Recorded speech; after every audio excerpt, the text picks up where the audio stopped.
There are power in the ear that we cannot see. And then the power in the ear is so powerful that Mama, agbára wa fẹ́ fẹ́ rí táyé dá agbára wa mi kan. Ojú lásán kò lè rí. Nǹkan tó máa ń ṣe wọ́n kọ́ sọ pé tí ìjọba jà ó máa ń gbìyànjú. Wọ́n ní ìyẹn jà gan ìjìyàn afẹ́fẹ́ ni. Ẹ̀mí kan kò dára rẹ̀ ni. There is a spirit that passed into it. Wọ́n ní afẹ́fẹ́ bú kan fẹ́ lù mí. There are power in the ear that are tensed. Power yẹn agbára yẹn pọ̀ ní afẹ́fẹ́ gan. Kí ló fà ní pé Isaiah ngbà tí èṣù ṣẹ̀, God decided to put Isaiah, to throw Isaiah back to throw Satan to the heart. Isaiah 12:14.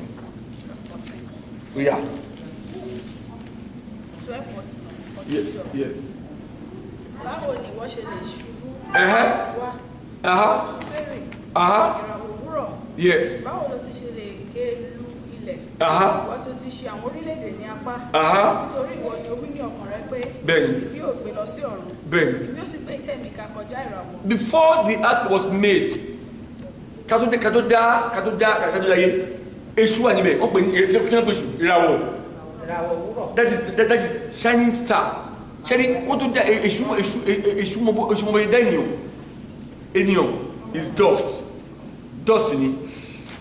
That is humus, Humus. And God now created man, which is life. He created humus, which is dust, and created life. Ojú ẹni tó wá pè ní wọ́n bí. Náà bó ṣe ìgbà tó wá lè kó láyé, agbára wà ní àti fẹ́ gan, tó pé èèyàn kò lè rí. Wọ́n ní àìsàn pàrọ̀sẹ̀ kò fẹ́ lò ní ilé ìṣòwò yẹ̀rọ pàrọ̀sẹ̀. Ẹ̀mí kan. They are ẹnìkan, bàbá ìsọ̀lọ́rọ̀, yẹ́ ìsọ̀lọ́rọ̀. Ọmọ yẹn àti tó ti lọ dirun wọ́n dín kan mọ́ kò lè rí. Hallelujah. They tie something on dín kan mọ́ ó dẹ̀ mú wíkan ó dẹ̀ kó parí school she finished her school, she was happy. I'm a bet here they are prayer warriors but love for but what else we have for 11 years ago wọ́n dín kan mọ́ ìwà dé ẹ̀mí ẹ̀ ń bá lọ. The spirit followed her. That kind of game me kíákíá. Jọ́dọ̀ gẹ̀rù yẹn jẹ́ ìmọ̀ ìrìṣẹ́. Mo invest in jẹ́ ìrìṣẹ́. Jọ́dọ̀ invest in Babylon. There are parts in the read. Now, I want to read power in the ear. Some power idea that some pastors are using, some people are using that. Oh, I feel right. Me and when you, I am because he has the power in him. Because it's the power in the ear that you cannot even see. Hallelujah. Number one, ear is mostly gas. Ears are really gassy.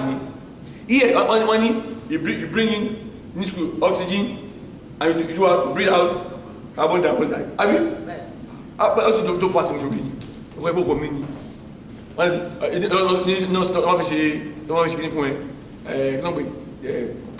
physical check. Breathe out, breathe in. And then you do breathe out. What are you breathing? What are you breathing out? There are power in the ear that is above human being. Because the power stays in the middle. Christ, the throne of God is in heaven, and the near enemy is so pé kò sí bí èèyàn kò sí àfi Ọlọ́run àyàfi ẹni tó lọ máa tó lọ. Àti wọ́n di kọ́ wọn fún mi. Bàbá àti ìyàwó wọ́n ti gbàdúrà. The pipe into the room about Nigeria. Wọ́n jẹ́ fi kọ́ sí wọn. Wákàwé mo tó wọ́n ní iṣẹ́. Tó wá dé kọ́ ma once you get there, that thing will stand by you. And they will see you and nobody will help you. Now, do all you mean? Nítorí ibùkọ́yé ó fún ibùgbé ìka.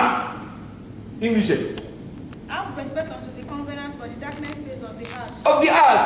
Are full of inhabitation of cruelty. They are so wicked. Mo sọ fún ìwọ̀n yẹn, I don't want my mother. They say my mother should not see me. Mo ní o ti rí ẹ tán. Ó lọ́n mo ní o ti rí ẹ. O ní o sábà kó má rí ẹ. I joke ní lẹ́yìn wọ́n fẹ́ because they travel with the hair. Now, hair is mostly of the gas. The hair is around you, but you cannot see it. Number 2, air isn't just a gas, it is also holds tiny particles.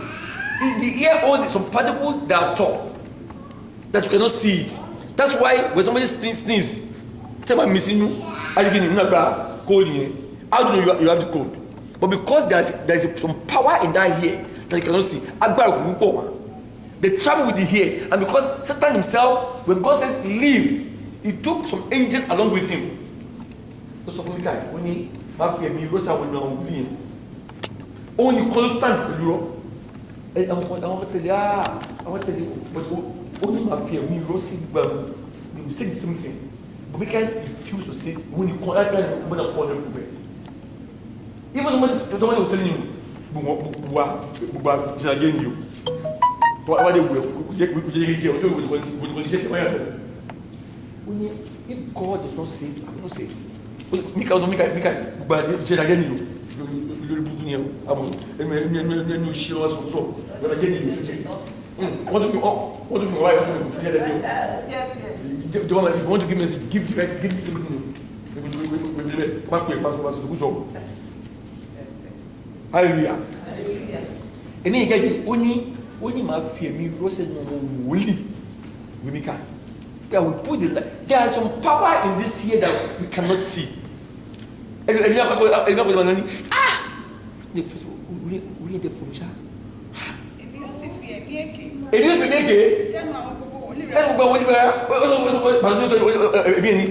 who are going to send?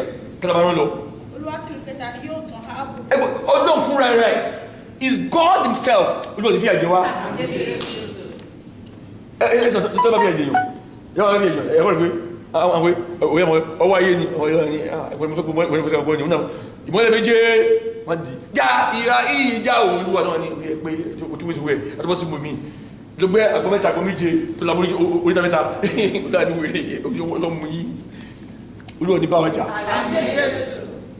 Because God Himself decided that who will I say here?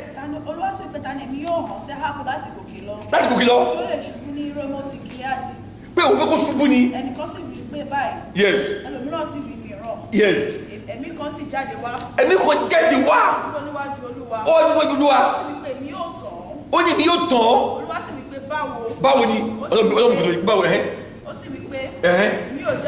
Yes. Hallelujah. And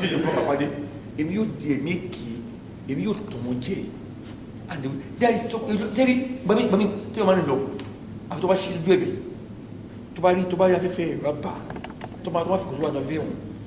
That was the day I was working. Immediately, I was Monday free. I said, and I was home. I want me to me. Illegal. Illegal. Can't please you. I turn back. Oh, you Jew. Hallelujah. When you got the God, you mean it was with my one way. I put my one was plump, which you can one eye perpetual. No, I can't do it. I can't do it. Can you see me to what is all this called? I don't have to visit you. Wait, I'm like Baran, Madama. If I share with you, my shining body. Period. Hallelujah. One day, Mama like Bara. Mama. There are some things that are on the air that we cannot see. They will tell you bring it, oxygen, you bring out. What you are bringing out, the plants are taking it. What I bring out, the plants are taking it. We are bringing it from God, that the plants are taking the oxygen. You see, tell me about you have because the power is there for Satan to use. The idea is there. I'm teaching power of the hair. It's good for your lungs. Without the oxygen, your lungs will not do what? You not be expand. I mean, it's good for your lungs. It's good for your lungs. Good for lungs. To watch your size. You will be breathing because the lung has to expand. Mas when we I told you again,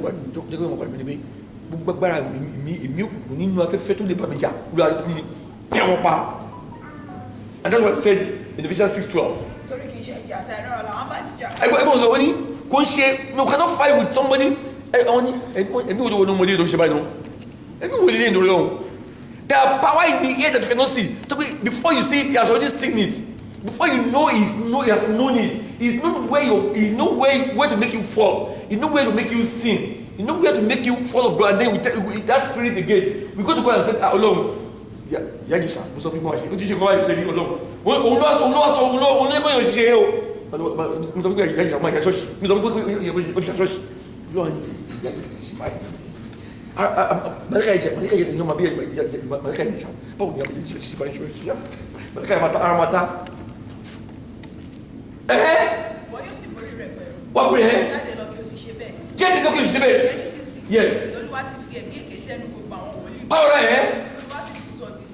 Yes. Continue. No.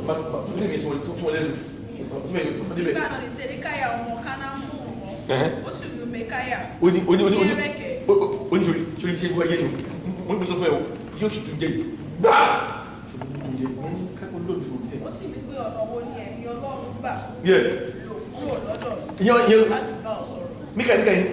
Mika, oh, let me alone. I want to tell you. I want everybody to tell you. I want to tell you. Oh, let me alone, say. Yes. Yes. Oh, no, people are not going about you don't have this. Oh, let me alone. I want to tell you. Oh, let me alone. So I'm like it to you. Hallelujah. I'm treating the power in the here.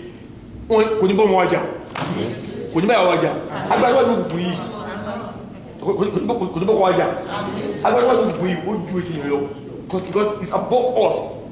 He knew that this person needs the people in this country. He knew that this person how would I do to cut off this food? There are power that we cannot see that are acting in the here. Even right now, as I'm talking, they are going. There is space in the. So I don't know the proof, right? But I will be. I think there are power that we cannot see. That is even it's above human intelligence.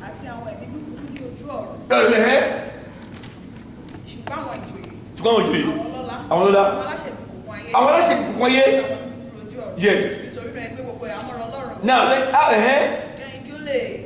now, here is important. Why did Satan take the meaning of the hair? He tells God, he said, I knew how you made the hair, the people, and I knew what to do. I will not dwell in the heart.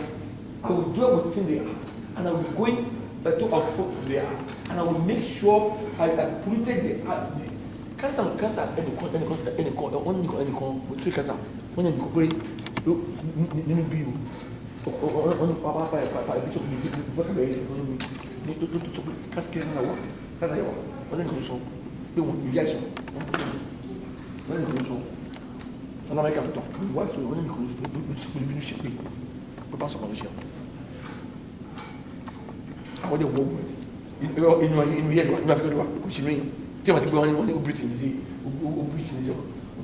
because it's in here.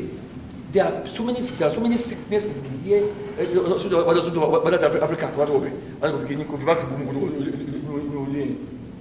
there's a power that is tormenting individual in the here that we cannot see. No matter how powerful the pastor who are under the attack of the here.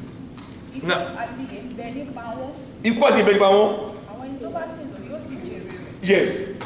That's why you see when the plane is going up, people are okay. When they get to 10,000 feet, it's now fighting now. Yes, the difficult different plane. When the plane is ascending and descending, that's the most difficult time. But it's going against the air. It's fighting against the air. So what one is coming down as gravity. So those times are dangerous. Over 10,000 feet. And nobody why 33,000 feet is not settled. To go against the air. So we'll be playing there. That is the power that the air has on everything. Even in the water, they are here. Hallelujah. I'm treating the power of the air. 1 Timothy 6:15. 1 Timothy 6:15. Which in this time Yes. he shall train, Is that here? who is the blessed and holy protectors, Yes. the King of Kings. The King of Kings. Why? Because why is it called? Thank you. Why is it called? Because Satan is the prince. They call Satan the prince of the year, and they call Christ the King of Kings. Christ. In think about small long. Now, to my phone. Show why are you in Nigeria? Mama, why are you in Nigeria? Tell me, why are you in Nigeria? Tabati. I hope no matter. I just think that's right. What happened? The waves. You see, we have radio waves, TV wave. The wave is the here that is going. We don't have one. Don't have any phone. That's what Ategun don't have one. Don't follow. Ategun no. Ategun no. Because the carrier will pay. Tobacco and have in connection. The waves refuse to work for you. The waves refuse to work at the time. How? Because the wave is so powerful, and that is the wave that is affecting the hair, and then that's why the hair is so. He use everything. TV, we schedule, we selling, we see football, we show. It's the waves that are going, and then those are the things that happen in the air that the scientists use the waves in connecting good things, but we use the wave in doing bad things. And then who for America they don't know. Let's go more. Let me share. What would you do when that is me. That is me. That is you. Yes. I use that in night to go to Africa. I can't get it. I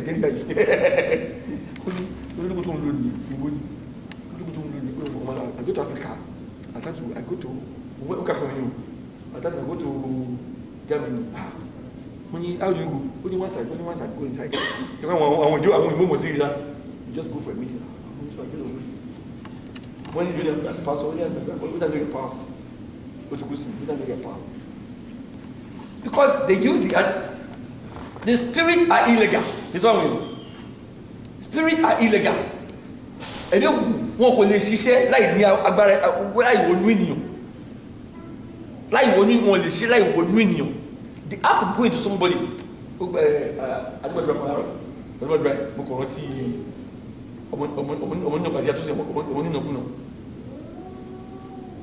Parable. He took himself out of the system. Daddy, I want all my property.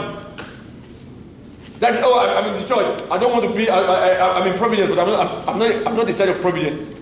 He took himself out of the system, and the system took himself out of God's soul, the comfort of God. This Holy Spirit will lead the person, and then the ear of God will lead the person. Then sometimes will dominate the life of the person. There are things that are right before the Lord. Ọkùnrin náà sì wí pé tí ó ní ọgọ́rùn àgùntàn tó bá sọ̀kan nínú wọn. Continue. Nígbà tó sì délé, ó sì pe àwọn rẹ̀ àti aládùúgbò rẹ̀ jọ. Ó sì wí pé ẹ bá mi yọ̀ nítorí mo rí àgùntàn mi tí ó ti rù. Ó ní tó Ó sì wí fún wọn pé gẹ́gẹ́ bẹ́ẹ̀ ni ayọ̀ yóò wà ní ọ̀run lórí ẹlẹ́ṣẹ̀ kan tó bá ronú pé ó sì wí pé ọkùnrin kan ní ọkùnrin méjì. Èyí àbúrò nínú wọn sì fún bàbá rẹ̀ pé bàbá fún mi ní ìní rẹ̀. Ẹ̀mí ìṣòro owó ní bàbá fún mi ní ogún tèmi ẹ̀jú ẹ̀ṣẹ̀ ogún tèmi. Nítorí tí àwọn èèyàn kó sí nínú ó wà wù abẹ́ pé bàbá ìlú wò Fẹ́mi give me my own share. I don't want to wait for anything again. Abẹ́ pín sí méjì. Ohun ìní rẹ̀ fún. Ó pín tiẹ̀ fún ma lọ. Ó sì tó ìjọ́ mélòó kan lẹ́yìn náà èyí àbúrò. Hallelujah. No matter how when I was reading this yesterday, I was talking about Olórin Capellano. Man, including my husband, you are saying people are going here, they are calling me. When anything happens, they will say they come to your church. How? But don't pay my phone now. Me just on Facebook, Papa welcome. Papa this. We are on Facebook now. And then you Papa tó bá ṣẹlẹ̀ ọdún pé wọn ní pé wọn mọ ọgbọ́n máa pè mí they will call you, they will say they are going to Providence Parish, they know say they are calling somebody in Nigeria, call anybody, they will call you that they are going to your church. Èyí àbúrò sì kó ohun tó bí jọ, ó sì mú ọ̀nà àjò rẹ̀ kan lọ sí Yes. Ibẹ̀ ló sì ti gbé fi ìwà wọ̀bìà náà. Kí ló ṣe? Ìwà wọ̀bìà. Wọ́n kí wọ́n bíà. Kò rí nǹkan tó ní kò ṣe kí ni kò tẹ́ lọ́rùn. He spends it as he did not appreciate. Esma, tọ́mọ yẹn máa appreciate lórúkọ Jésù. Tọ́mọ yẹn máa dé tọ́ mama o. Very good example. Tí ọmọ bá appreciate wọn, ọmọ táwọn ọmọ ìgbà appreciate wọn. I'm telling you, kò ṣe pé tí ọmọ bá tí ìyá yóò bá appreciate ìyá yìí, ọmọ tí wọn náà bẹ̀rẹ̀ ní appreciate kò ṣe pé. If you refuse to appreciate what you have, it's about mind àwọn ọmọ ìyá yìí tí ọmọ ń tọ́jú wọn. If you feel mama if you don't appreciate what you have, báwo ni ti máa dé bá ti rẹ tó máa lórí Facebook àti WhatsApp kó dàgbà nǹkan inú èèyàn ni wọ́n máa kó síbẹ̀ ó ṣá nǹkan tó wà nínú èèyàn ni wọ́n máa kó àtẹnu tó wà kó Facebook kó tó wà nínú èèyàn kó sínú Facebook. So instantly I want you to study his pulse. It's the pulse that you wrote. Immediately you wrote it, you cannot take it back because instantly it's the pulse in your heart that you put there. What you have in your heart is what you put there. Tó bá kàtó ṣé mo kọ́ kí ni bọ̀ kó ṣe kókó everybody see you. And then the way she appreciates that ọmọ yẹn kò appreciate bàbá ẹ̀ lórí kó fún un ní ogún kó o máa lọ. He leave the systems. He tell the dad. He left the mama office comfort zone yesterday. Office no wọ obia. Kò ní sùúrù kankan láti ní sùúrù lóhùn. Mami bá wo àwọn ìyá yìí bá wọn tó bá jọ sọ ní ìjọ aṣọ náà. Mani àyè wo ebi lóhùn. Èmi náà jẹ́ kí n máa dé àwọn ẹmu tó yọ ìmọ̀tẹ́ bàbá yìí. When I get through, take my to you. Mas my phone will you see that we are taking care of their father. Can you take care of me now? You will go. You see what they are doing to my mother. That will take care of you. I think they care of me. So you take care of me too. That will take care of you and you're good. But I'm jealous of all these people. I'm using kind of jealousy for all these people. Oh, I get on. Tọ́pẹ́ ọlọ́run ní tó má bàjẹ́ tán ìyá tó gbìyànjú àwọn onígbà wọn tó ń sẹ́ni tó ń jẹ sọ ìyá wá fi àkáǹtì sínú Facebook sínú àwọn sínú ìbísọ̀ tó má bá bàjẹ́ tán wọ́n máa pè wọ́n nípa àwọn yẹn wọ́n náà yẹn jọ wọ́n máa ná omi ṣoṣo lọ Providence àwọn àdó ìsìnkú tó ní ìgbà kò sí ẹ̀fọ́ wọn mo jẹ́ àwọn ìgbà Facebook pé làwọn tẹ̀mí. Ìyàn lásì mú ní ilẹ̀ náà ó sì bẹ̀rẹ̀ sí di aláìní. Yes. Ó sì lọ ó sì darapọ̀ mọ́ àwọn lọ́tọ̀ kan ní ilẹ̀ náà. Ó bẹ̀ sí ṣe nǹkan tó yẹ kó ṣe. Ó sì rán lọ sí oko. Ìgbà tó ń bọ̀ tó sọ wá rántí pé mo ní ẹnìkan tí máa ń pètò pé ní dàní mo ní I have a father that I called. Ó sì darapọ̀ mọ́ àwọn ẹlẹ́dẹ̀ láti máa tọ́jú ẹlẹ́dẹ̀. Ìyá jẹ́ ó tó yọ ẹlẹ́dẹ̀ ìyá ò ní jẹ wá. Ojú òní ti wà. Lọ́sọ̀wọ́ yóò ti lọ́sọ̀ ìfún mi. Ìgbà wọn fi jẹ oúnjẹ àti àwọn ẹlẹ́dẹ̀ jẹ ní àjẹyó. Ìyá jẹ́ Fẹ́mi who take her out of God's grace like here wá fèrè fún ẹ̀mí búburú yẹn ẹ̀mí tó wà náà fẹ́fẹ́ yẹn wá gbé wọ̀. Mo sọ fáwọn yẹn mo tí tònẹ́dọ̀ máa ń bọ̀ tònẹ́dọ̀ kò ní jà wá o. A máa gélé bọ̀ ẹ̀jẹ̀ rí afẹ́fẹ́ burúkú yẹn a kò máa gélé bọ̀ yìí afẹ́fẹ́ yẹn wọ́n lè dì mú. He move faster. Afẹ́fẹ́ ni ẹ̀mí ni ó wà nínú ẹ̀mí kan ló wà nínú ẹ̀ ọmọ lè dẹ̀mí ẹ̀mú ẹ̀ tó bá dẹ̀mí ẹ̀mú ó dárùn a máa gírí bọ̀ ẹ̀tí wọ́n ṣe ìdílé tòlẹ́dò ẹ̀yẹ́ tó bá bẹ̀rẹ̀ sí gírí bọ̀ àjàmà gírí yẹn lọ ìwà aláwọ̀ yìí dúró kò ní dúró tó bá parí iṣẹ́ ìwà àjàmà dúró ẹ̀mí ẹ̀ jáde ó sì kọ́ fẹ́ ṣe àpàdà wọ́n dá àwọn rédà yẹn ẹ̀ mú dání now and you see the radar why you do stop it ẹ̀ bá mú dání pé kó máa jáde you to be go and perform ẹ̀mí kẹ́mi tó bá bá wa jà nínú afẹ́fẹ́ lóra yóò wá tẹ́ mọ́lẹ̀.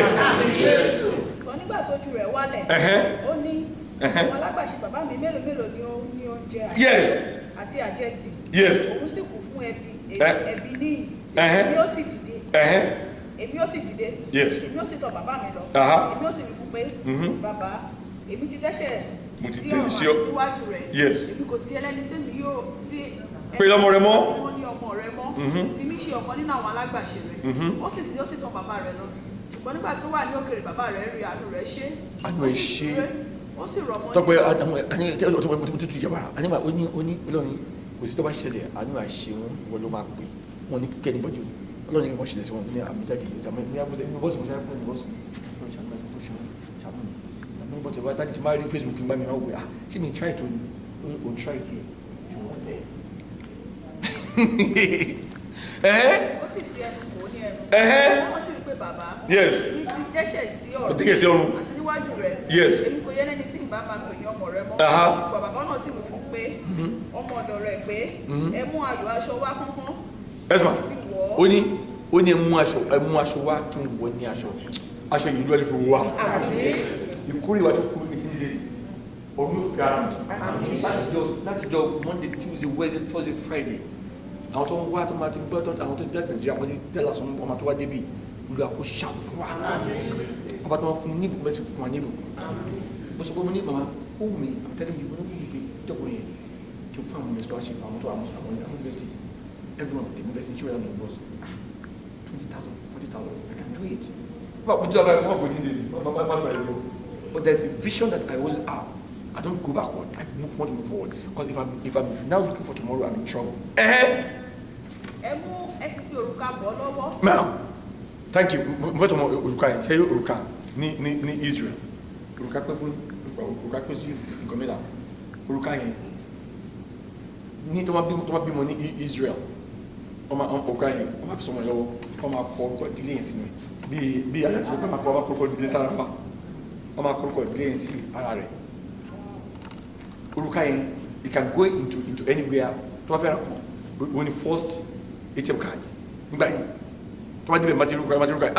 Ọmọ tẹ́lẹ̀ ní akọ̀fọ̀kan sí akọ̀fọ̀kan ọmọ tẹ́lẹ̀ ní akọ̀sí account mi. Pé àwọn tẹ́lẹ̀ lọ́ra ìjà mi. So many things. Open the sign. ATM card. That was the first ATM card. The ring is an access to His grace. The ring is the access to God. Once somebody lost the ring, tí ọmọ